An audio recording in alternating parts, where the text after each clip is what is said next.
In demo number 2, Dr. Smart now can preview Alice's patient-centered health record in a read-only mode, typical to like a smart app might have done.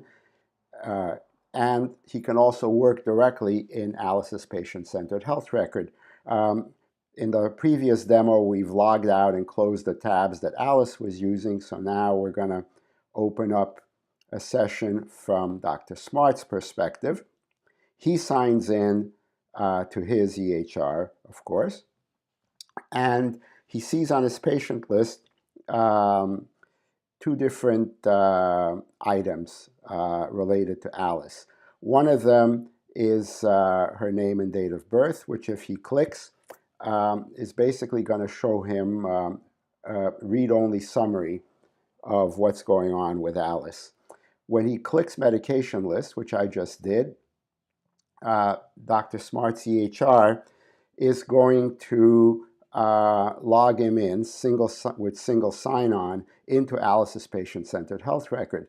He doesn't need a separate password because the consent form allowed Alice's HIE of 1 to treat his entire practice as a standard OpenID Connect identity provider. So all he has to do here, Dr. Smart simply clicks Login with MD-NOSH, and politely the standard UMA standard allows Dr. Smart to know that HIE of 1 wants to identify him somehow, in this case by viewing his email address. It doesn't have to be an email address, it could be his name, it could be an NPI number, but the UMA standard gives Alice the ability to identify not just what practice is using her patient-centered EHR, but also who within that practice is using it.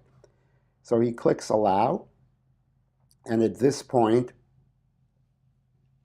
with this sign-on process completes, and he's able to, as I mentioned, see Alice's 1 medication that we saw before. If he clicks on patient summary and say goes and visits the allergy list, he will be able to see, I think Alice has 1 allergy.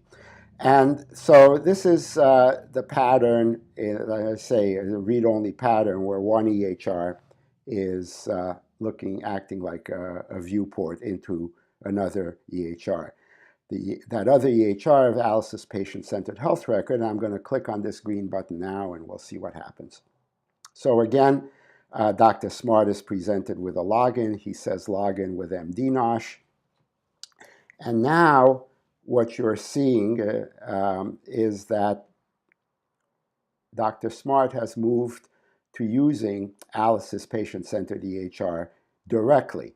So instead of seeing the patient view before, we're now seeing a full-featured electronic health record.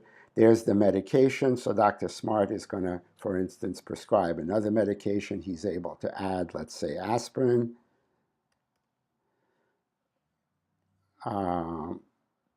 Fill out a couple of pieces of this form, which are absolutely required.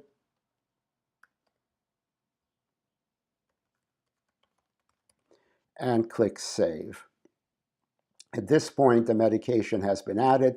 So keep in mind, this is Dr. Smart working directly in Alice's patient-centered health record. So at this point, the second demo is done. Dr. Smart can log out of Alice's patient-centered health record. We can close that tab. He can go back to his EHR, and if you were to click on medication list in this view-only mode, using UMA and the FHIR standard, we now see that his EHR is showing him a view of the 2 medications that are there. So at this point, we can log out Dr. Smart, close the tab, and demo number 2 is over.